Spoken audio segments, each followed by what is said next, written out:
a very warm welcome, a very good morning to the States, a very good evening to everyone that is basically watching this from the African side. We have a huge pleasure and privilege. We have a Joy with us. Yes, No. we are overjoyed, we can say, Yeah, Thank you. to have Joy Proctor with us from Joy Proctor Design from the States. Good morning. Thank you so much for Yeah. attending our piece of the puzzle. Well, thank you for having me. I'm tickled to be here. I appreciate you ladies. Thank you. I'm not even sure how I can announce you because I know that She is our piece of Africa in far away. This Yes. is just what we said. This is what we said. But I think a lot of people know your story and the beautiful, amazing, stunning, spectacular work that you are doing Oh, thank you. in the floral design and also like event decor side of things. I know that you have been in wedding planning, which you basically like removed a little bit from, and you're now fully in the design space and creating amazing events. But you are a master of flat lay work as well. This is Aw, what I thank definitely you. know. And I just know also like the publications that you have been featured on, amazing stuff. Front page, Style Me Pretty, and there are so many others. We had the like real joy to personally also meet you in South Africa. Yeah. And I think that was really great because I hope you felt a little bit like coming back home, even though that South Africa is not Swaziland. Yeah. But you were born in Swaziland, which obviously is just a stone throw away. Exactly. So maybe for the people who are listening, and I don't want to put everything in my words, maybe you can tell them a little bit about your story, how Joy Proctor, like born in Swaziland, actually ended up in Oregon, the States, and Yeah. how also you got into designing, and maybe how your passion for design and that started. I think that would be really interesting. And if Yeah. it was easy or if it was not so easy, like the journey that you took to reach where you are. Yeah, thank you. Well, thank you first of all for having me. I'm happy to be able to be with you from afar. But it's really nice. Yeah, so my journey started about 13 years ago. I was working as a legal assistant and then paralegal in a law firm. I had thought that I wanted to go into law, and so I had gotten a degree in political science. And because when you go to law school, it looks great if you can tick all the boxes, and so I worked in a law firm for that reason. But I think after years of working in the law firm, being in school, I just soured on what was actually happening. I had thought that we were doing one thing, and it was a family law firm. So it was difficult. But I think I realized while I was doing that, one, I don't want to work for somebody else. And two, I definitely don't want to be a lawyer. And so I was living in Santa Barbara, California at the time, and Santa Barbara is just this, they call it like the American Riviera because it's beautiful. It's got these mountains and the ocean, and there's lots of tourism. So there were lots of weddings happening there. And it happened that maybe one weekend there was this really fancy planner who was like looking for assistance and just needed, honestly, hands to like unpack candles and stuff. And so I went with a friend and did that once. And after that, I felt like, okay, maybe I can, this doesn't seem like it would be that difficult. And so I just it was only, I think that's what everybody thinks, right? Oh, this looks glamorous. Yeah. I didn't want to say that, but when you say it, little do they know. But yeah, so after that I was like, okay, well, why don't I think about doing this? I'll take a part-time job. I'll do this part-time. And so I put an ad on Craigslist, and I basically said, I'll plan anyone's wedding for free, because I knew I needed pictures for my website. I needed experience. And I figured that was a way I could start. So I did that, and I had a number of people take me up on the offer. And so that's how I started to learn. So in the beginning, I didn't do all the weddings for free. I did some, but I charged almost nothing. And that I just learned as I went, I was kind of just thrown into it, and I had a sense of what needed to happen. But eventually, after I booked enough weddings, I said, okay, I'll get rid of this part-time job. I'll keep doing what I'm doing, and keep going. So I would say for the first 3 years, I was probably always chosen because I was the cheapest. If somebody called all the planners in Santa Barbara and they were trying to find the cheapest, I won, so I got the weddings. But I realized that wasn't necessarily like what my goal was, right? Like I wanted to make more. And I started to realize I'm not being considered for the weddings at the Four Seasons. I'm not being considered for the weddings at nicer places. And I was like, well, that probably has something to do with the work on my website, but also just my pricing. And so I thought, maybe I should do something to make it look like a wedding, but it's not a wedding. But I can put it on my website because they're using the Tiffany Chiavari chairs, because they're using chargers. And my clients at that time were not paying for those things. So I did that. So I made this, I did a shoot basically and made these pictures, and put this on my website. And after that, Style Me Pretty at that point was, hardly anybody was doing shoots back then, maybe 10 years ago or so, maybe 11 years ago or so. But I did that anyway, and I submitted it to Style Me Pretty, and they put it up. And I think that was the very beginning of my design work. But it really was only done because I really wanted to be able to get better weddings, and I only wanted to charge more, and I only wanted to work in these places. It wasn't that I thought, oh, I'm a designer. But after that, I got more clients asking me, what linen do you think we should use? How would this linen relate to the types of flowers we have on the table? What flowers are even available in May? So they would start to ask me questions other than just logistical. So that was kind of my shift into design. Another goal that I had back then, it wasn't just trying to make more money and work in these places, but it was also to do international work, destination work. And so maybe, 5 years in, because of my design work and because of that having been seen, I was asked to do one of the very first international photography workshops in Italy. And I hadn't worked internationally until that point. And so there were 2 photographers who brought me over to design. It was at a hotel in Ravello, Italy, beautiful, like on the coast. Wow.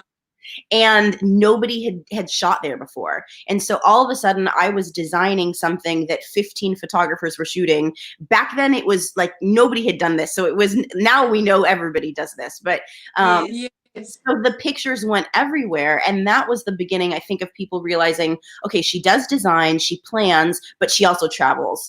And so after that, I had a number of requests to work in Europe and then some to work in Southeastern Asia.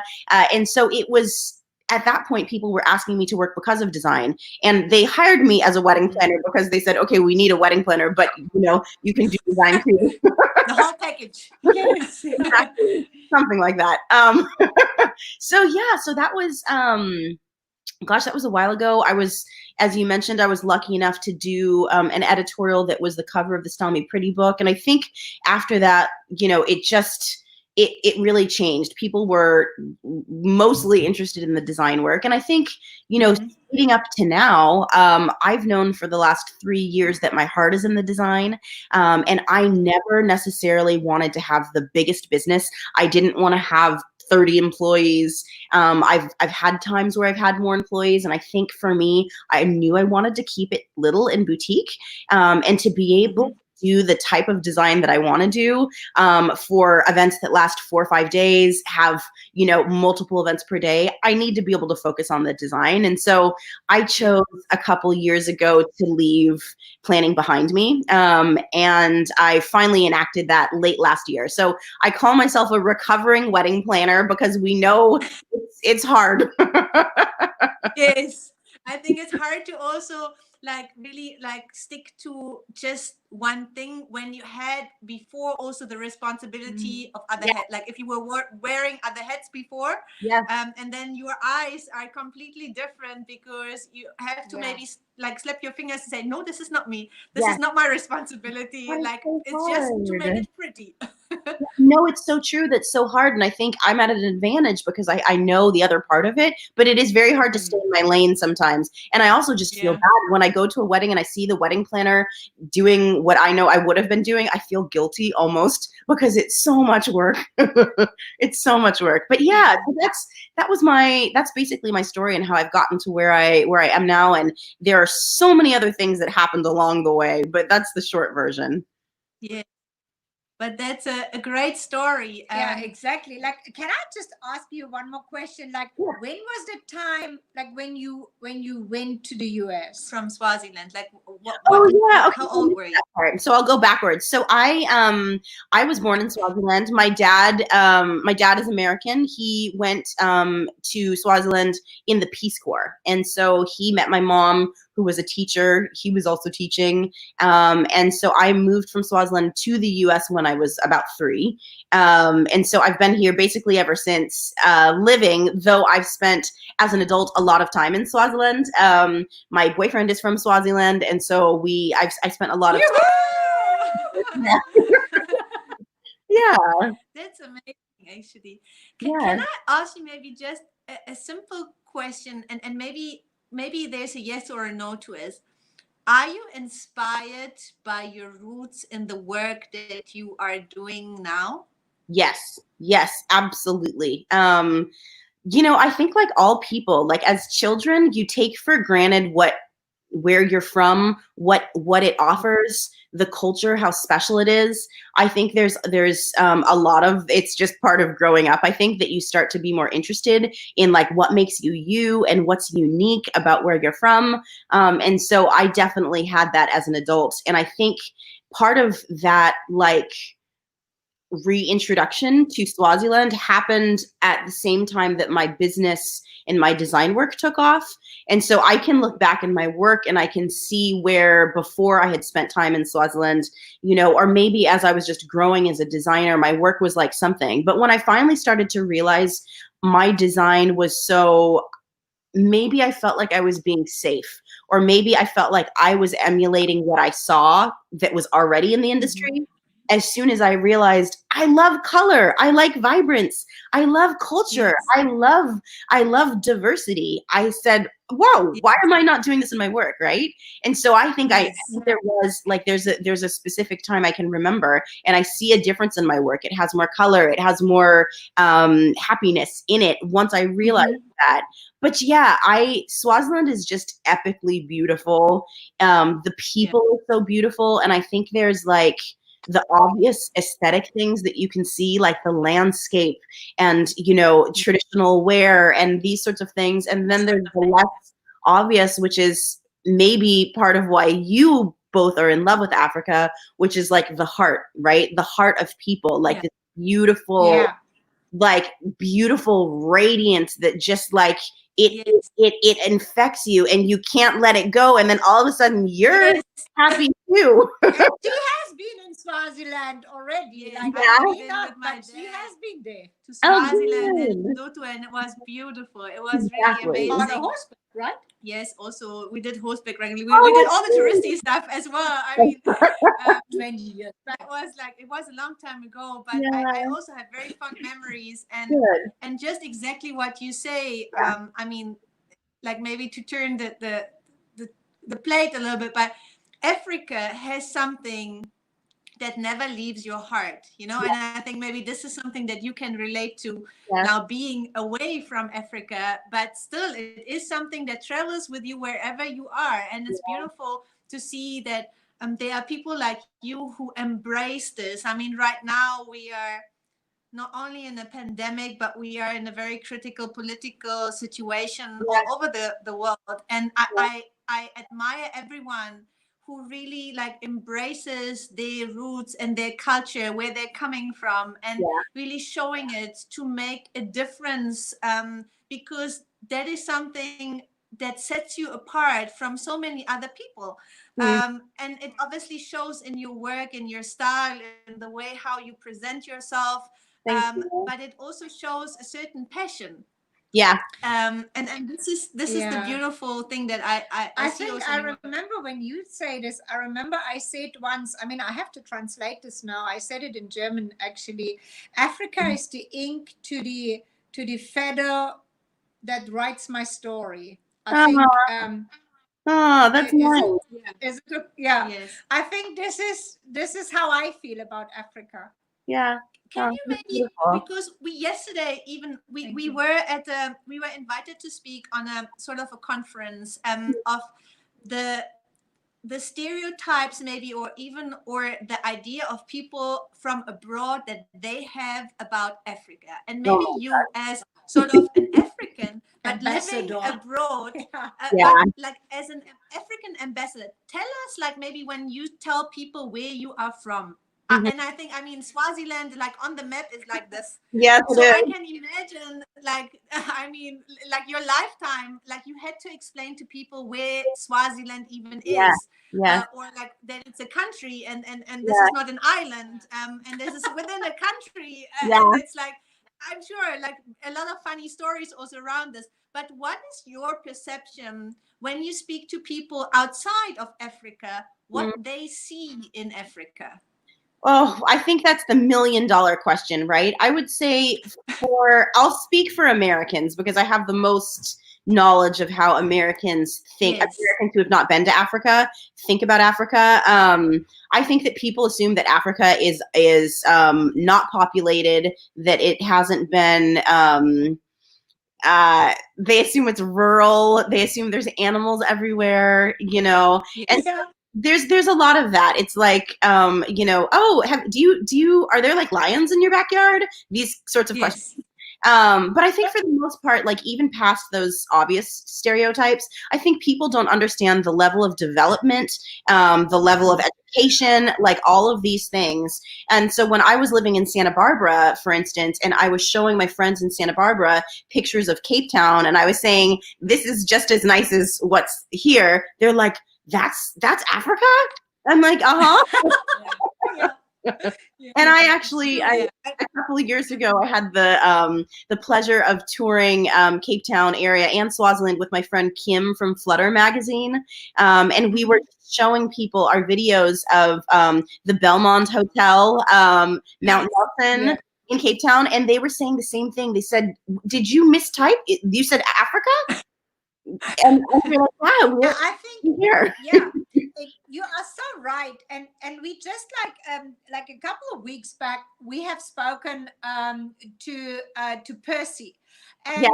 Percy Salas. Percy Salas, and after that we chatted with him also a little bit, and he said why you guys are not promoting Africa more, because Yeah. I mean he was here a couple of times, and he knows about Africa. And I said, but what you mean? Like, I mean, like, what we promote Africa, but what is it? What actually is needed? You know, like, because I think, and I was, or we have not been aware, like that for a lot of, in particular, Americans. I mean, when you talk to Europeans, this is a totally different story. A Yeah. lot of Europeans know Africa because of their holiday. This is a very Yeah. preferred holiday destination for a lot of Europeans. Yeah. And that's why for them it's not such an unknown, like Place. yeah, like a blank canvas, you know, like for Sure. Americans.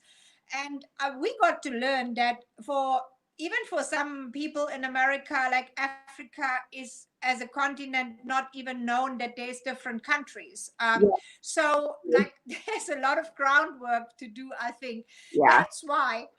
And I mean, we have introduced that since a couple of weeks already. We have like created a platform. We call it Weddings in Africa, Hmm. and I want actually everyone to to see what amazing work can be done in Africa. How beautiful is the landscape? How, I mean, the last pictures that we have put on are from the Masai Mara with Miss Kenya. I Mm, don't know if you have seen that with the mm, giraffes. And Yes. Africa has so Much so to much to offer. offer. Yeah. And I think Agreed. a lot of people just reduce Africa to either game, like animals, Yeah. or to crime. Yeah. There's so much in between, and I think like to be an ambassador for Africa, we have decided to organize, like, not now because nobody knows how this all, like, how long this all will like take, Yeah. but let's say this is a plan for 2021. Hmm.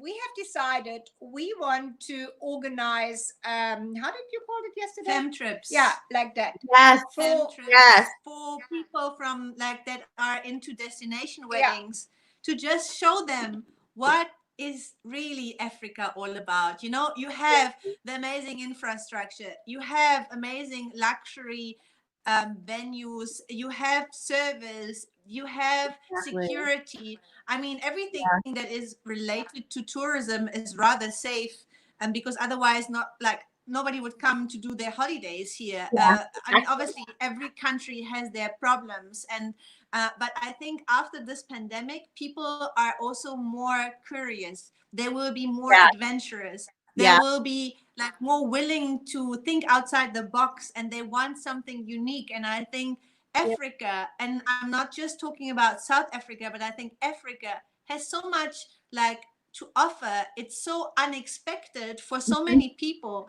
And I think even if you just come here once as a tourist, you will like you will tell your friends, your family, you have to go. Like it Yeah. is like an experience that you cannot miss, and maybe even you come a second time.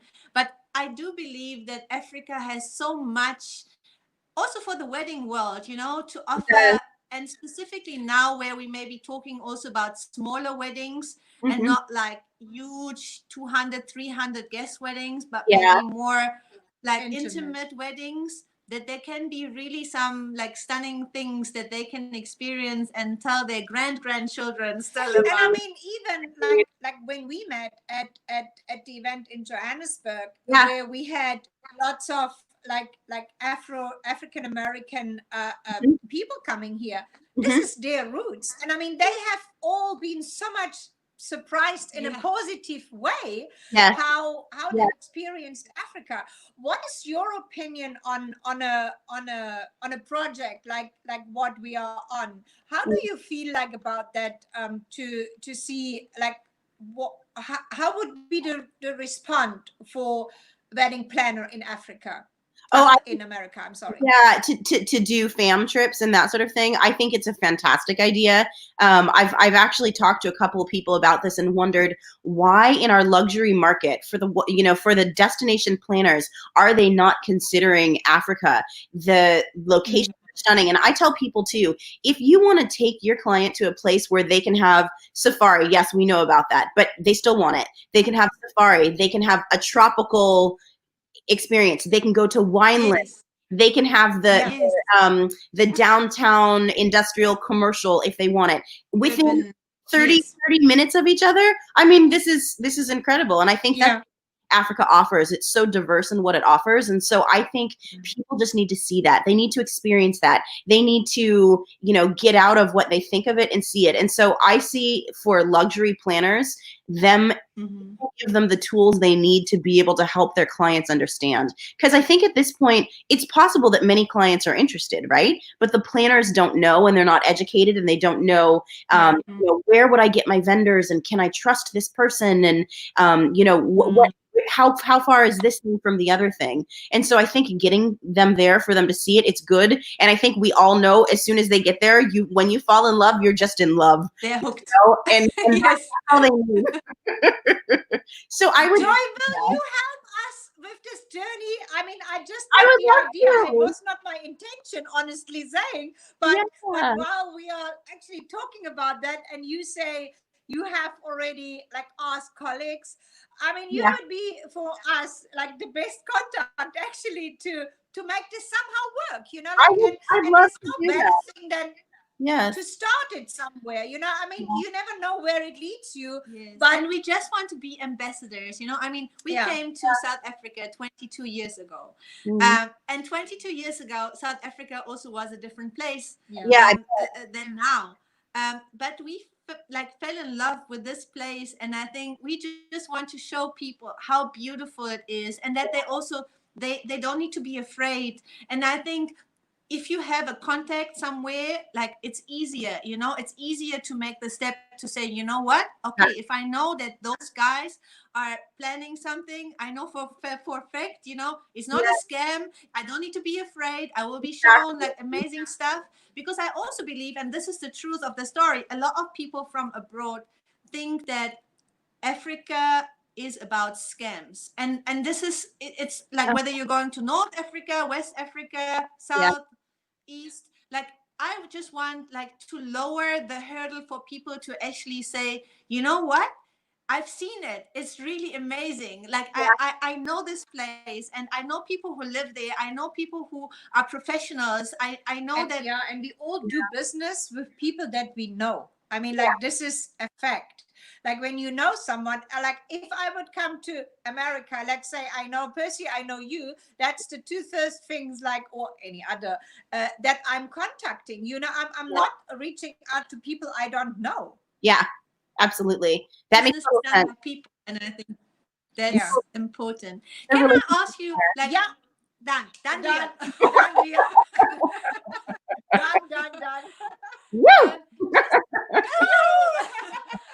Just, can I ask you from, I mean, you said you're doing destination weddings, obviously. What from your perspective was like a really exotic or the most special place where Mm. you maybe not even just planned a wedding because you're doing now the designs, but where did you design the most like exotic wedding for your own understanding? I would say the place that felt the most special to me that I've worked, and I've been lucky enough to work multiple times, is Bali. Bali is, I know it's a really popular wedding location, and I think it can be over commercialized in a lot of ways, but there is so much that is special about Bali.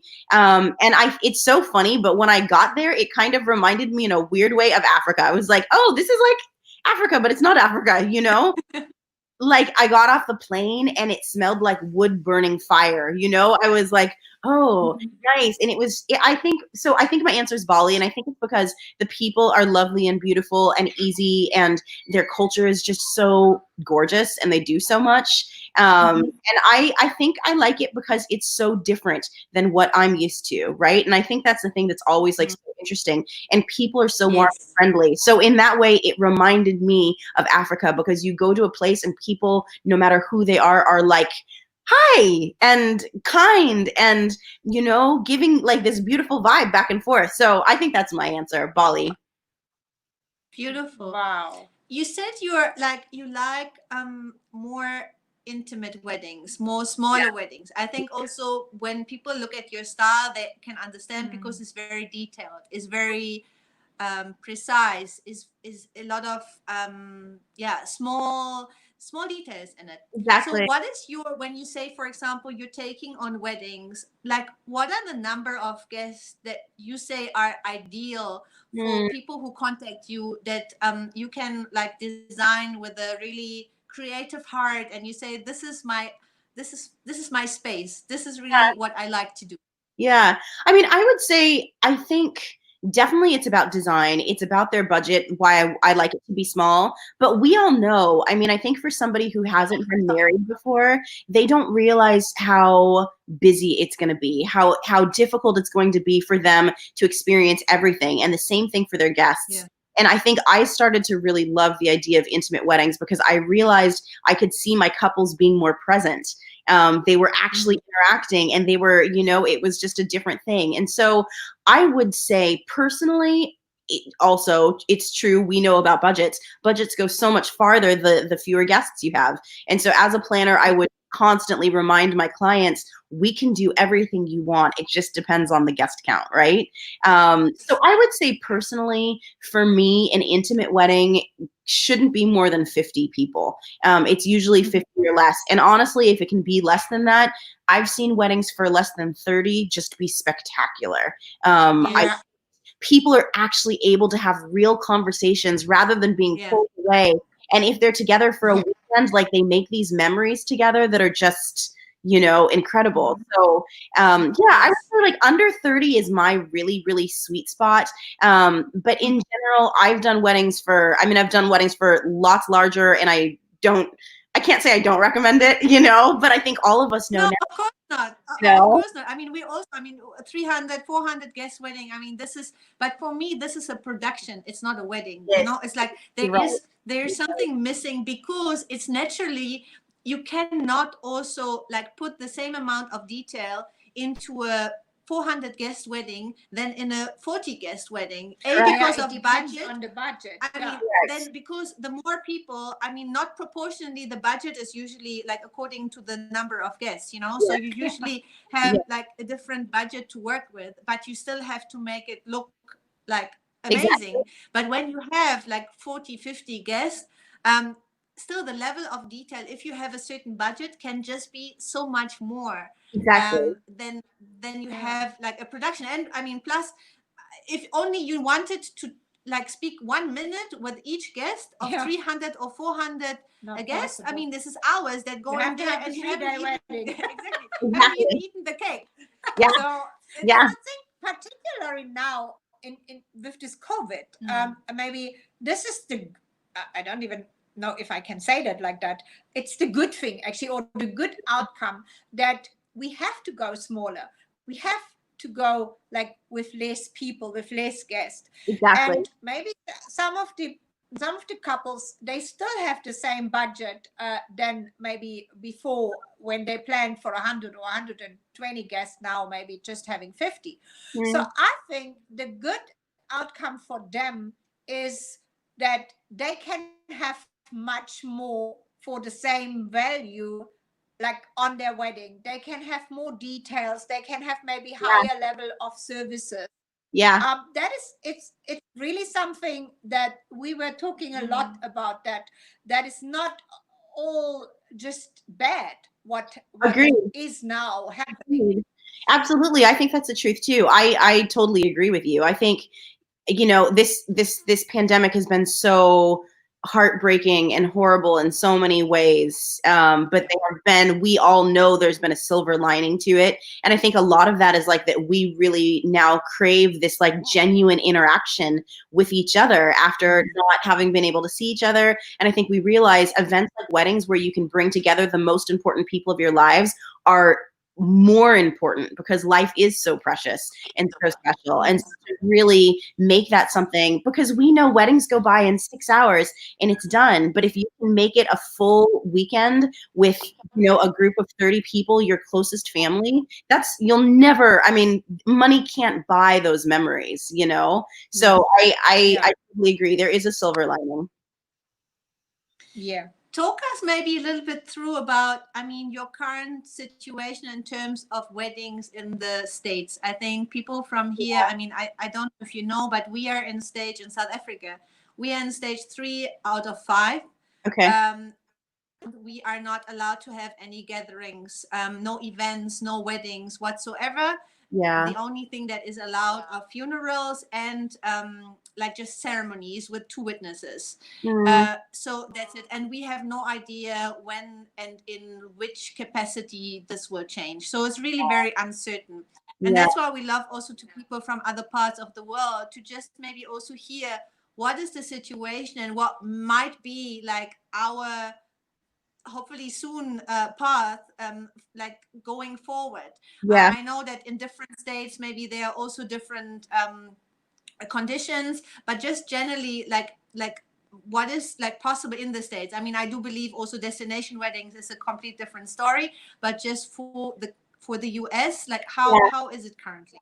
Yeah, that's a good question. Well, you're right that it's different in each state. So in Oregon, and actually even by state, it's different. So in Oregon, I'm in the most populous city. And so we actually didn't even open phase 1 until Friday. So it's, so we're really just starting, but most of the other counties, same thing for them. They're just barely opening. I think we're on a 3-phase schedule. So not out of 5, but out of 3. And we're just on 1.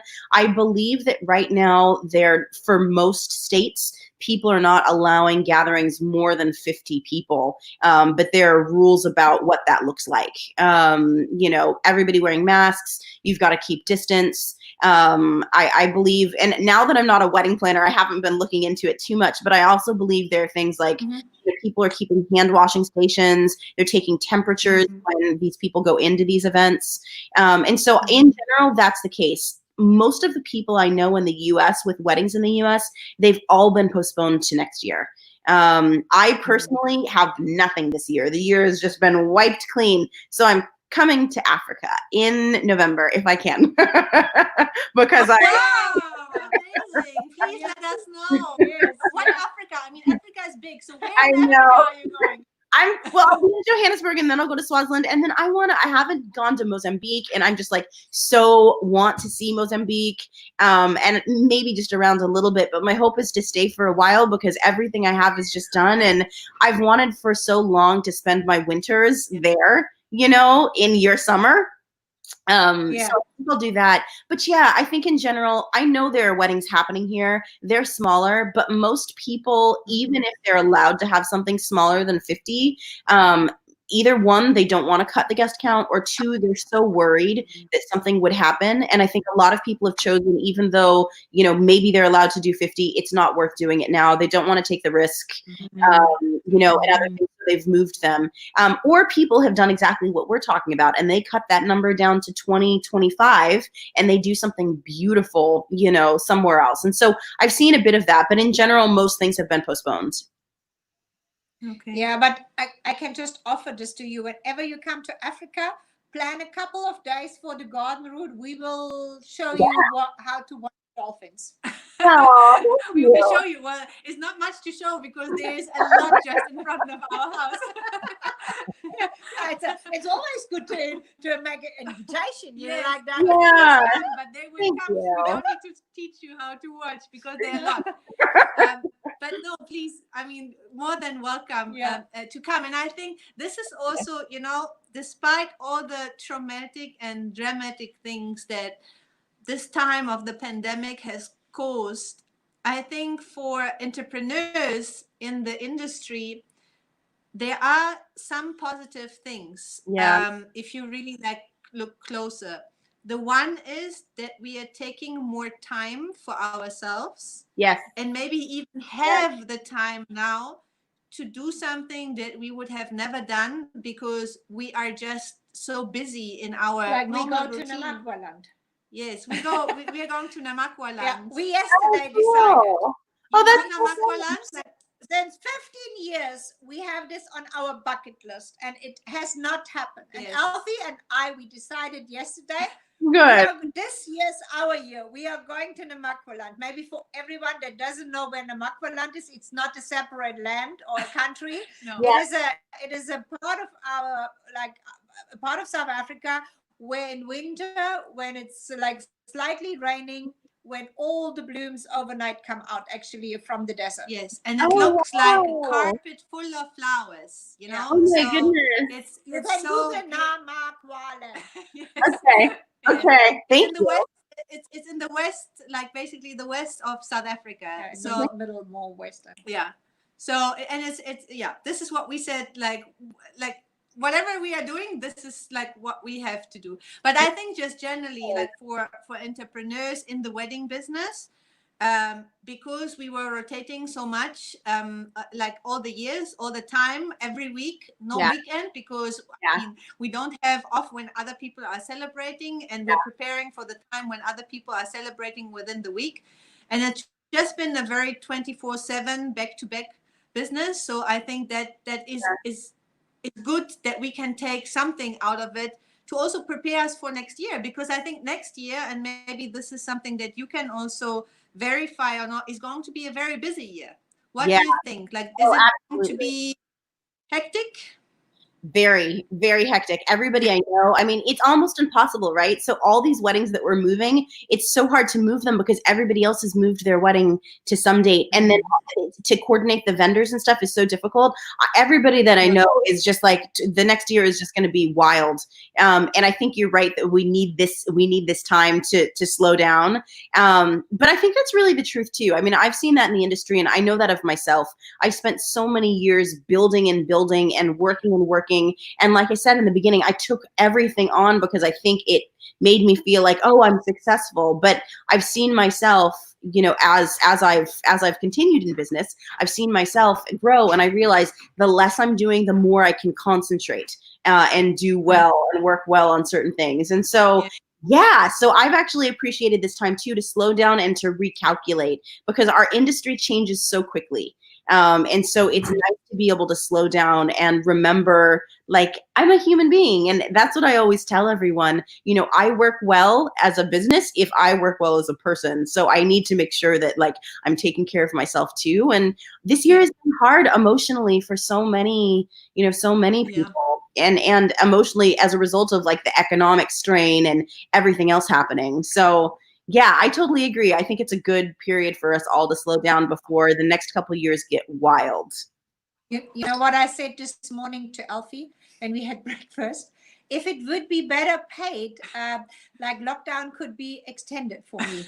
Yeah, I know. Yeah, I mean, it's a different work-life balance that we're all experiencing right now, you know. Yeah. But from a design perspective, it would be really interesting for me because, I mean, the trends that we are seeing in South Africa, we are making a lot of trends, but we're obviously also looking at other countries, mainly the US, Australia, Europe.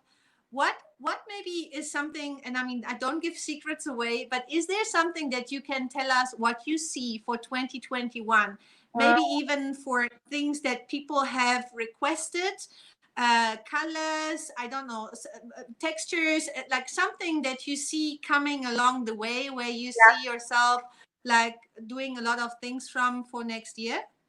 That's a good question. I wish I had a crystal ball and I could tell you, but I don't have a crystal ball. I don't think I have any prediction about color or texture or anything. I think the one thing that I really feel is what we've hit on already about intimacy and about people leveling up. So just like you were talking about, taking that original budget and using it, you know, for a smaller amount of people, and maybe just even, you know, it's almost counterintuitive to think that someone would spend more when perhaps they're worried about money. But I believe it's the case because I believe people really understand the value of time together.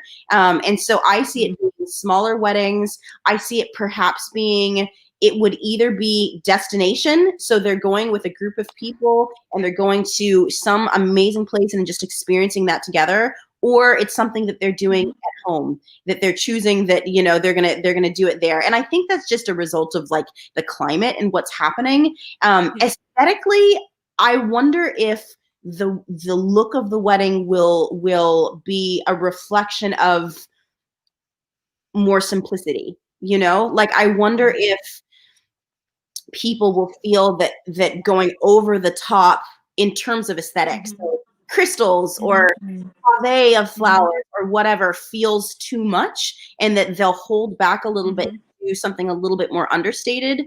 I see perhaps something like that happening. I think for me, and at least where I personally feel like it's going for me, is like more of a wildflower look rather than, you know, like a more like structured sort of look, which I feel like is like this visual representation of how we feel now. Like we feel comfortable, like we're enjoying the slower pace. And I think that visually that might play out in weddings too. So even if it's not a backyard wedding, it looks like that. It looks intimate. It looks, you know, that sort of thing. So I don't know. I like that. It represents freedom as well. You know, I think like if you have it more loose and like not so compact and structured, like just to give it a flow and as you say, maybe have it like more reduced, like in different ways, maybe even in the way dresses will be or like, you know, not too much over the top. like veil and this, like, depending on what it is. But I can also, like, I can see it. I'm unfortunately also, I don't know where the trends are going, but that's why Yeah. I just wanted to I know like what this you very think. much because you said at the beginning, like you realized at one point that your style is connected to your roots, Mm. and I actually wanted, like when you said that, I remember there was one point when, I mean, I had a very diverse journey before I went into flowers, or we went into flowers. So I realized that I like very much this natural style, this like flowing things. And I also grew up in a, like in Germany, in a forest. I'm always saying I'm the girl from the forest, you know, like we had Aw. only 10, like 15 houses in this area.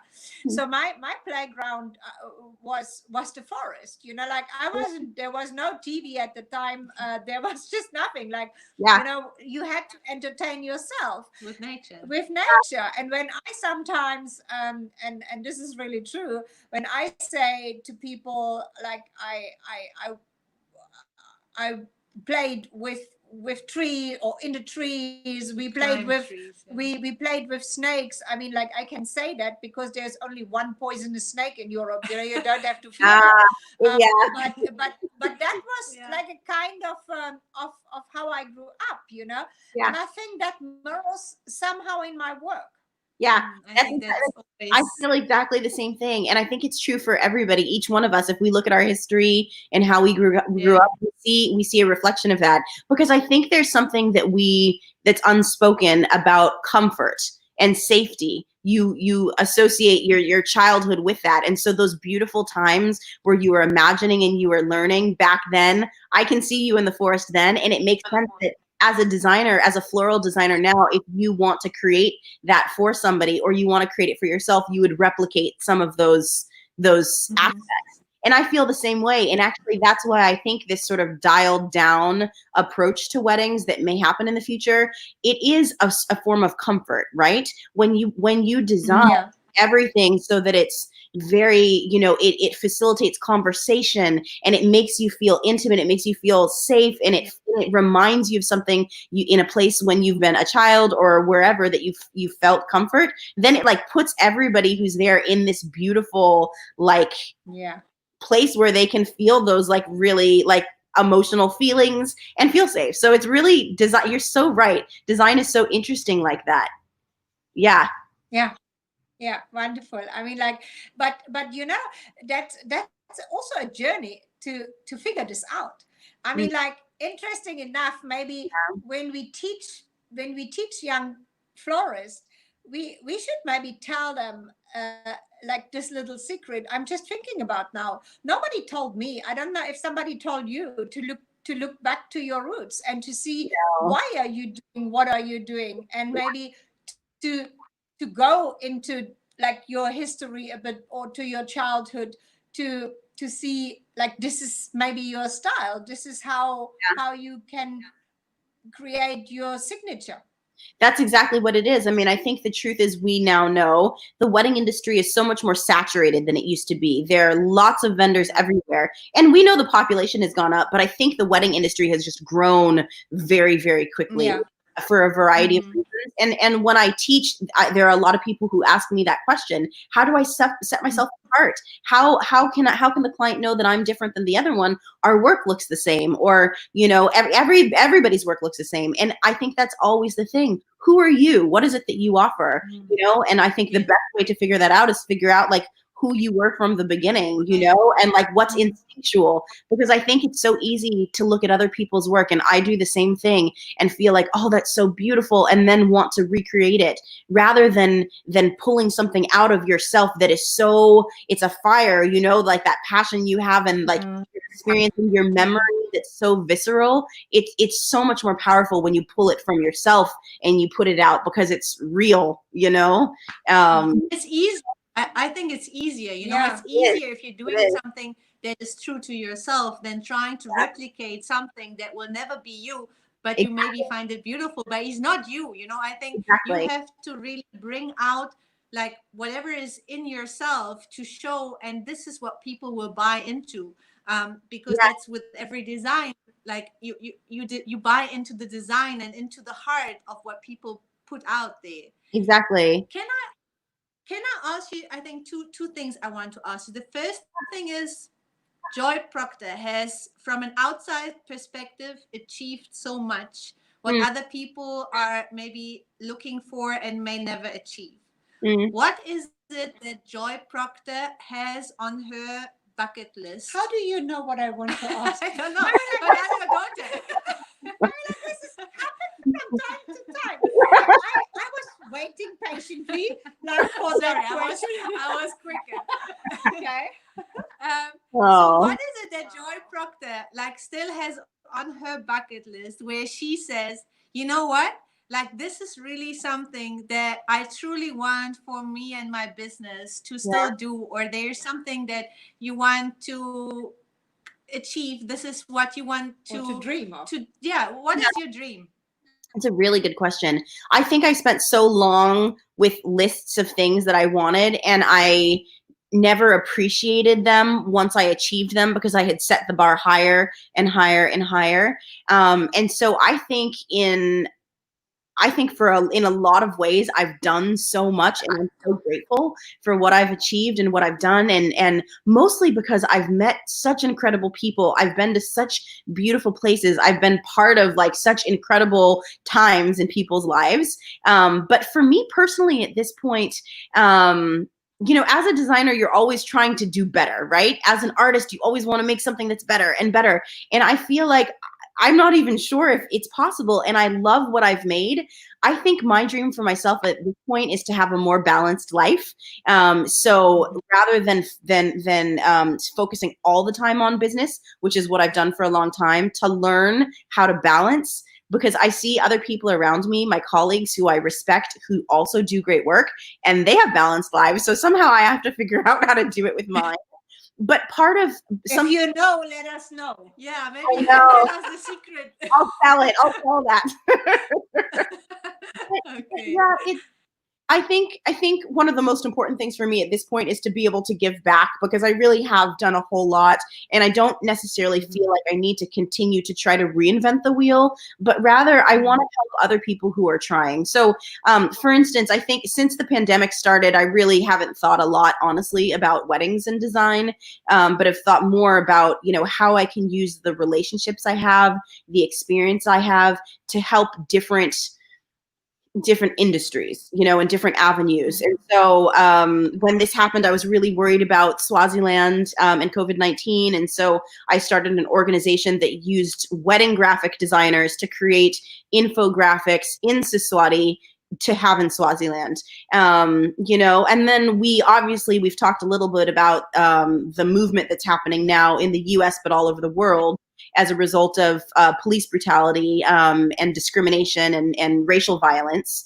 And so that's also been a thing. It's like these things that are important to me, I can use what I've done in the wedding industry to be able to help and make change. And so I feel like that's where my heart feels like it is. I feel like personally I've done enough, and I know that I have to keep paying my bills. So of course I'll still do the weddings because I love them.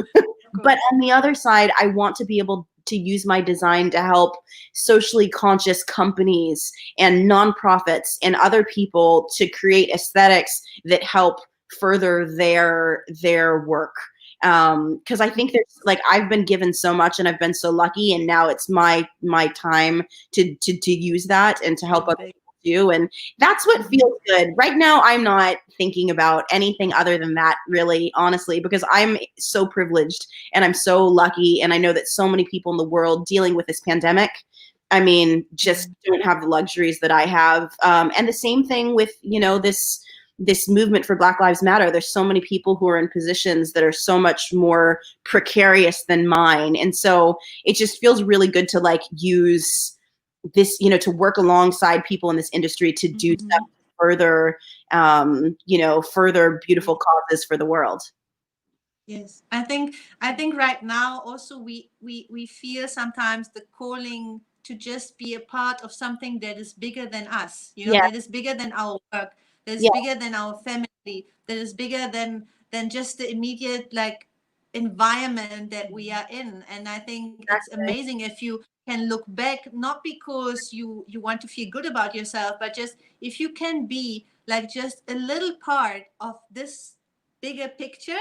Yeah. And that's why we also call our like chat series like a piece of the puzzle, because Yeah. we strongly believe, you know, in one way or the other, we are all a little piece of the puzzle and the bigger picture. Yeah. And we can all like be the change that we want to see in the world. And if we don't start with us, we don't have to complain that we don't see it with like anyone else. So I think that is a truly like, yeah, amazing. But nonetheless, you are open for business. I am. And Yes. can approach you for weddings. Yes. Like, what is the best way to get in touch with you if people like want to do weddings in the US, but most probably also anywhere else in the world once traveling is allowed and we can all resume and go back to business? So what is the best way to get in touch with you? Yeah, so email is usually the best way. And then after that, I usually chat with people via phone. But yeah, email is the best right now. Every once in a while, there's something, you know, on Instagram. It's so difficult because I'm so horrible with it, because you get messages and then they get backed up. And so Instagram is usually not the best way. But email's perfect. And I am, even though I talk about it like this, I definitely still am open for business. I just want. Yes, that's why I just wanted to make sure that the last message sticks with people. No, I still love weddings for sure, but I want to be open, and I want people to email me about projects for socially conscious businesses as well, because that's near and dear to my heart too. Yeah. What is your email address? Like how people can reach you? Yeah, it's hello@joyproctor.com. So HELLO @JOYPROCTOR.com. Wonderful. That is so perfect. Thank you. And whenever you have your next destination wedding in Africa, I would offer you a special service I would love to. I would love to. Well, let's please make that happen, because that, I didn't say that was one of my goals, but it has always been my goal to be able to work in anywhere in Africa, but Southern Africa particularly. It would just be a dream to be able to do that. So I'm gonna put that on my list and cross my fingers. Well, I mean, we just have to maybe search for a couple. We have to maybe put out something. Yes, like who is brave enough to go we with have us to Africa? and we have a designer, so please. Yeah, exactly. Good call. We can make a cake. Yeah. No, wonderful. Thank you so much, Joy. It was really a huge joy. Thank you. Talking to you. And I mean, you have an incredible story, and you have an incredible passion, and I really also like your personality. I think that is also your biggest asset in the industry. I really commend you also. I mean, I've followed also what you have done outside of your work circle, and I think it shows true character. To also go out there and have a voice for other people. Maybe it's different because, again, your root is different. You are, although you are an American, you are still not an American in America. You know, you are a foreigner somehow in America, and that's why maybe you see things also from a different perspective. And this is really amazing to see that you take people along on this journey and just also show them what true diversity is all about, and how you need to embrace it, and how you need to make it your own, to stand out from the crowd, and that you don't need to be afraid to show your true colors, whatever color it may be. Exactly. So, Thank you. Thank you. Thank you very much for your time. And thank you. And I would reach out to everyone. Please check on weddings in Africa, and soon you will find a wedding from Joy Proctor there. Hopefully soon. Thank you. Thank you so much. Thank you. You too. We'll talk soon about our fam trip. I'm so excited about that. Yes. Yeah. Okay, we'll do that. Thank you so much, Joy. Have a good rest of the day. Take care of yourself. Bye. Much love from Africa. Bye-bye. Bye.